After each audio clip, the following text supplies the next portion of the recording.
आज इस वीडियो में बात करने वाले हैं कैन का। कैन एक मॉडल हेल्पिंग वर्ब है।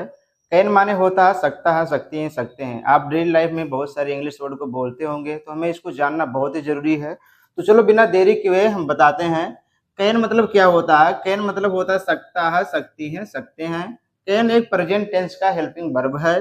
कैन सिंगुलर और प्लूरल दोनों है, यानी कैन सिंगुलर सब्जेक्ट के साथ, प्लूरल सब्जेक्ट के साथ, दोनों के साथ आप इजीली से यूज कर सकते हो। और कैन मतलब होता है, कैन का हम प्रयोग किस किस कंडीशन पे करते हैं। अगर किसी सेंटेंस में पावर की बात की गई हो तो उस कंडीशन में भी कैन का प्रयोग करते हैं। अगर किसी सेंटेंस में कैपेसिटी की बात की गई हो तो उस कंडीशन भी मुझे कैन का प्रयोग करना है। और एबिलिटी की बात की गई हो, इस कंडीशन में भी मुझे कैन का प्रयोग करना है। तो इसका मास्टर फार्मूला क्या बोलता है, सबसे पहले हमें सब्जेक्ट लगाना होगा, उसके बाद कैन लगाना होगा, उसके बाद हेल्पिंग मेन वर्ब का फर्स्ट फॉर्म लगाना होगा, उसके बाद ऑब्जेक्ट और अदर वर्ड लगाना होगा। इसका मास्टर फार्मूला यही है। तो सिंपल से माइंड में सेव कर लें, सबसे पहले सब्जेक्ट, फिर कैन, फिर मेन वर्ब का फर्स्ट फॉर्म, ऑब्जेक्ट, फिर अदर वर्ड। चलो हम इस एग्जाम्पल के माध्यम से समझने का कोशिश करते हैं। यहाँ पर बोला गया है मोहन यह पत्थर उठा सकता है। मोहन या पत्थर उठा सकता है मतलब यहाँ पर क्या है, कैपेसिटी की बात की गई है। मतलब उसके पास कैपेसिटी है, उतनी एनर्जी है बॉडी में, तभी तो पत्थर को उठा पाएगा। तो यहाँ पर कैपेसिटी की बात की गई है। राम नीट का परीक्षा पास कर सकता है, तो मतलब राम के पास एक एबिलिटी है, ये एबिलिटी योग्यता है कि उसको इतना नॉलेज है कि वो नीट के एग्जाम को पास कर सकता है।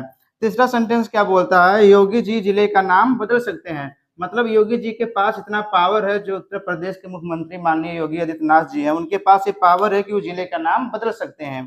तो अगर ऐसे कंडीशन आपको मिलते हैं, सकता है, सकती है, सकते हैं भी दिया हो, तो इन सेंटेंसों का हमें ट्रांसलेशन इस मास्टर फार्मूले के अकॉर्डिंग करना है। तो चलो पहले का करते हैं। मोहन या पत्थर उठा सकता है, तो मोहन क्या है, इसमें सब्जेक्ट है।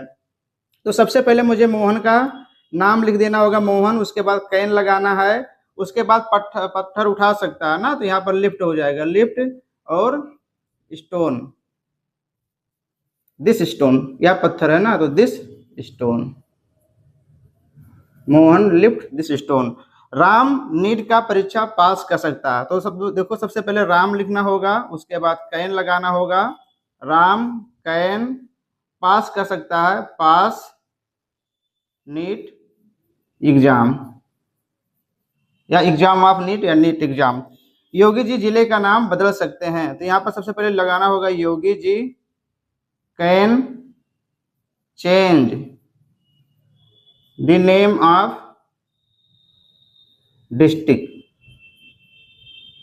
तो इसका ट्रांसलेशन यही हो गया। तो अगर ऐसे सेंटेंस आपको दिखाई दे रहे हैं तो इस मास्टर फार्मूले का यूज करके उनको ट्रांसलेशन